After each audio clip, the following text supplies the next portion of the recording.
À Besançon, où se trouve Amélie, dans sa petite crèche sympa. Avec tous les enfants, ils font de la musique, ils chantent, ils dansent, ça bouge, ça vit. C'est formidable, Amélie. C'est formidable, mais nous, on n'en pouvait plus, on s'est posé là avec Audrey. C'est l'heure de la pause, parce que c'est très rythmé les temps dans les crèches. Ce sont des temps courts. Très courts, selon l'attention des enfants. Voilà. Donc là, on est passé sur un petit temps d'histoire. Oui, voilà, pour un petit retour au calme. Voilà. Avant de redémarrer. Avant, je pense de les laisser jouer librement pour pas être toujours dans une concentration. Voilà, ils ont besoin de temps libre. Je me fais piquer mon téléphone par un petit bout de chou derrière moi. Bon, Audrey, sérieusement. Oh là là, c'est le bazar. Raphaël vient discuter avec nous. Vous en êtes au deuxième album. Oui, voilà. Et quel est l'objectif, l'avenir? Qu'est-ce que vous avez envie de faire aujourd'hui? Alors le prochain projet, normalement, j'aimerais bien écrire des histoires et qu'elles soient interprétées par les enfants, notamment Camille et Ernestine qui ont chanté sur le second album, mais aussi d'autres personnes qui voudront collaborer, et les vidéoclips pour illustrer les chansons, parce que ce qu'on souhaite faire, c'est de mettre en ligne tout ça gratuitement. C'est ce qu'on fait déjà sur la chaîne YouTube.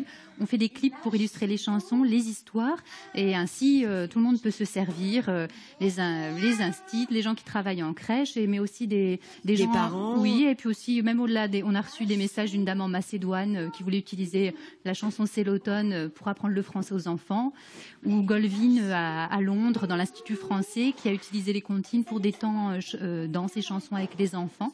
Donc voilà, c'est l'intérêt du net aujourd'hui. C'est ça, c'est qu'elle dépasse largement les frontières de Besançon et de la région, ces chansons. Oui. Mais je vais être très terre à terre. Qu'est-ce que vous avez à y gagner, vous, là-dedans? Eh bien, oui, c'est une bonne question. On ne raisonne pas comme ça en petite enfance. Non, puis c'est l'état d'esprit des gens avec qui je travaille, musiciens et les gens qui collaborent à faire les montages vidéo. C'est d'avoir des partenariats et d'avancer, de faire des choses effectivement pour les enfants, des outils pédagogiques. Et voilà, vous n'êtes pas dans une démarche commerciale de faire vendre un disque. L'idée, c'est que on rentre à peu près dans ses frais et surtout qu'il y ait des collaborations, des demandes. Oui, voilà, qu'il y ait une dynamique qui se crée. Il y a beaucoup de potentiel dans les crèches, autour des enfants. Les équipes, les gens ont beaucoup de qualité, mais c'est très discret, c'est caché. Et puis les enfants sont peu représentés finalement dans les médias. Il y a des choses pour eux, mais il n'y a rien avec eux. Donc là, on a souhaité les mettre en scène, aussi bien dans le chant que dans la danse, puisqu'ils sont très présents dans les clips.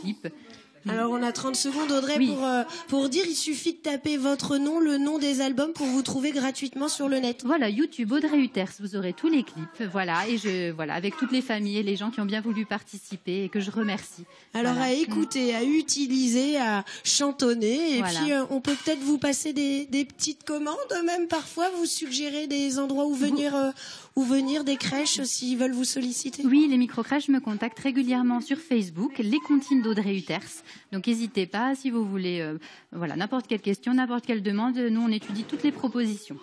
Bon si ça c'est pas du vivre ensemble, Pascal, moi je propose qu'on l'invite sur le plateau, je voudrais vous voir danser une petite rumba là.